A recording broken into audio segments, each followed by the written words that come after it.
Hi, good morning, dear students. During this period when we are really waiting for the corona pandemic to be over, me on my quarantine period, let us talk about The Road Not Taken by Robert Frost. We make choices in our life each and every moment. Robert Lee Frost, an American poet, playwright, who has won the Pulitzer Prize for Poetry, Congressional Gold Medal winner, has penned the ever-famous poem, A Road Not Taken. In it, he expressed a choice in his life. The poem is published in 1916. The central theme is the divergence of the path. Exactly, he has written it for a friend Edward Thomas, who would be sorry for not choosing the other path always. Here the poem goes. Two roads diverged in a yellow wood, and sorry I could not travel both and be one traveller. Long I stood and looked down one as far as I could to where it bent in the undergrowth.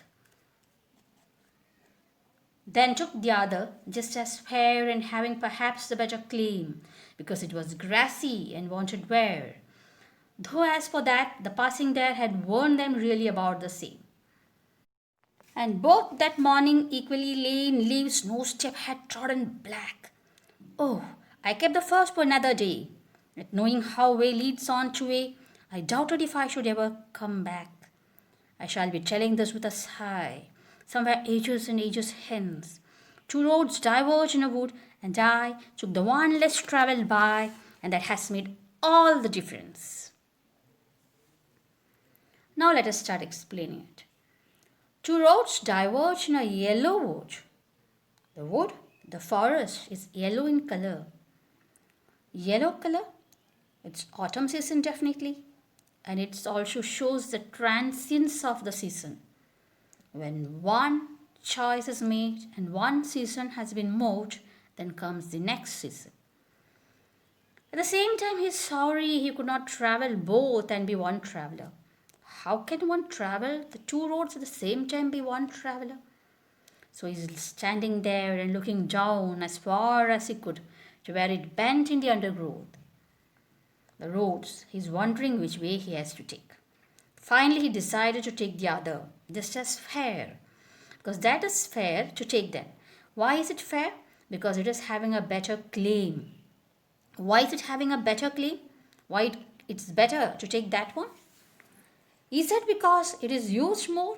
No, the poet has a difference in opinion. The poet says, it is having a better claim because it was grassy and wanted wear. It's full of grasses and it's not pruned, it's not used much. We would have taken a different opinion, we would have had a different opinion, we would have chosen the one which is chosen by others. But he has a choice to take a road which has not been travelled by others. Though as far as possible, the passing there had warned them really about the same. Then he notices that both of them is equally so. There are critics who wonder if it's about his profession as a teacher and as a writer. He decides to take up the profession of a writer, leaving behind his profession as a teacher. But later he realizes both the teaching and writing is not chosen by many. And both that morning equally lay in leaves no step had trodden black. Nobody has ever trodden, stepped over the leaves and has changed the yellow leaves into black color. Oh, I kept the first for another day. The first road has been kept for another day. But he is wondering whether he would ever come back. Because we know that one way leads to another one. Whenever one door closes, another door opens. And we keep on traveling and traveling and traveling. So is it possible for us to come back? I shall be telling this with a sigh. He's going to sigh about it.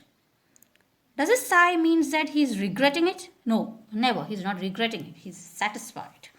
Because the final line says that. And that has made all the difference.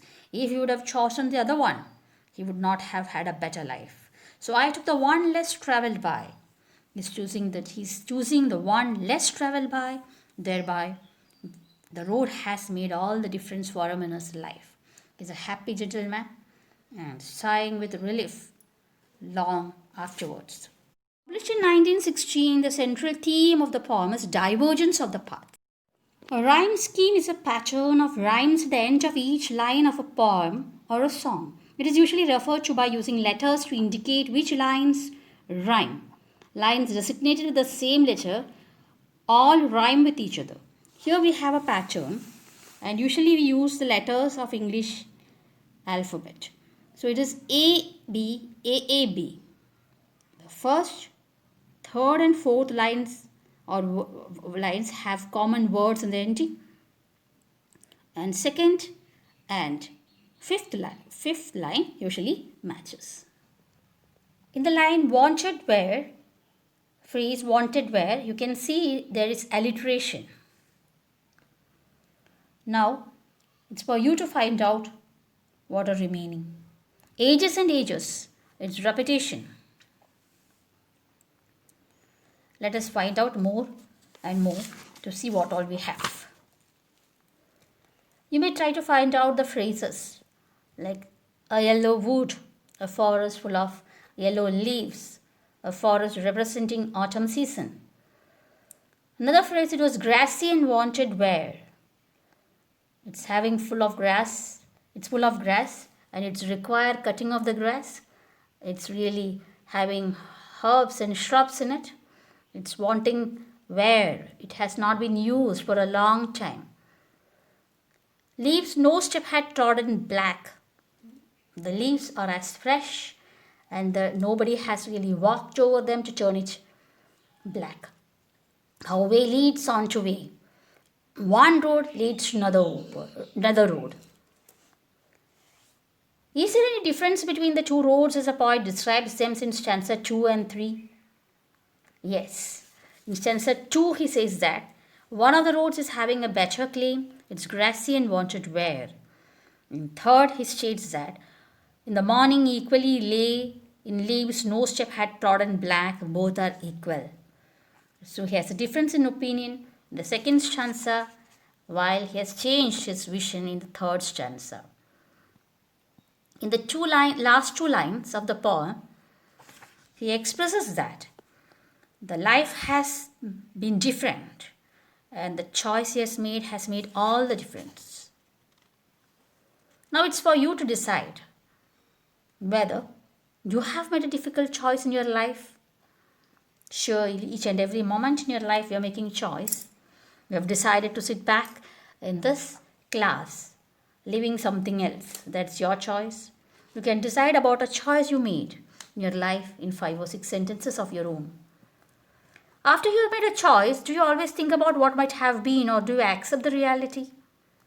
When you accept the reality, you become optimistic. Keep a positive side for your thoughts. Optimistic about the reality. Accept it. Now, what do you think the last 2 lines of the poem mean? Looking back, does the poet regret his choice or accept it?